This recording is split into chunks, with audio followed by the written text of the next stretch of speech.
আপনি কি low budget wireless Airbus খুঁজতেছেন? যদি খুঁজে থাকেন তো আজকের ভিডিওটি আপনার জন্য, কারণ আজকে আমরা আনবক্স করব M10 ওয়্যারলেস এয়ারবাডটি এবং সেকেন্ড স্টেপে আলোচনা করব এর ফিচার নিয়ে, এবং থার্ড স্টেপে আমরা আলোচনা করব এই প্রোডাক্টটি আপনার কেনা উচিত কিনা।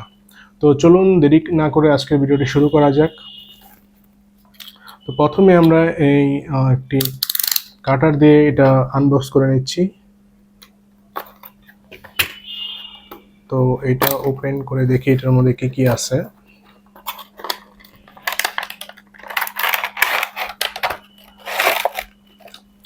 প্রথমে আমরা পেয়ে গেলাম এক্সট্রা কিছু সিলিকন রাবারস, যেটা আপনার এয়ারবাডের থেকে যদি কিছু রাবার হারিয়ে যায় তো এগুলো আপনি ব্যাকআপ হিসেবে ইউজ করতে পারবেন।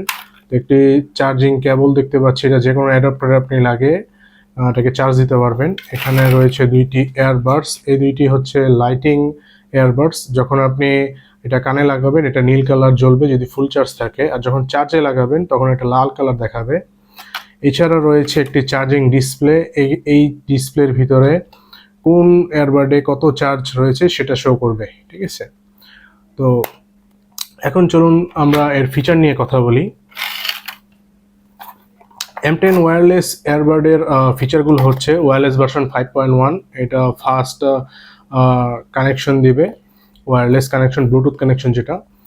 দেন হচ্ছে ট্রান্সমিশন ডিস্টেন্স 10 মিটার থেকে এটা কানেক্ট করা যাবে। এটা ফুল চার্জ হতে সময় লাগে 2 ঘন্টা এবং এটাতে মিউজিক চলবে 5 ঘন্টা পর্যন্ত। এটার আউটপুট হচ্ছে 5 ভোল্ট 1 মিটার। তো থার্ড স্টেপে আমরা এখন বলি যে এই প্রোডাক্টটি আপনার কেনা উচিত কি না, ঠিক আছে। তো এই প্রোডাক্টটি বিগত 2 বছর ধরে আমি ইউজ করতেছি, এখন ওটা ভালো পারফরমেন্স দিচ্ছে। সো যাদের বাজেট অনেক কম তো তারা এই লো বাজেট M10 ওয়্যারলেস এয়ারবাডটি নিতে পারেন। আশা করি এটা আপনি অনেক দিন ধরে ইউজ করতে পারবেন। তো এই প্রোডাক্টের যে লিঙ্কটা সেটা আমার ডিসক্রিপশনে দেওয়া থাকবে, অবশ্যই লিঙ্কে যেয়ে পারচেস করে নেবেন যদি আপনার এই প্রোডাক্টটি পছন্দ হয়।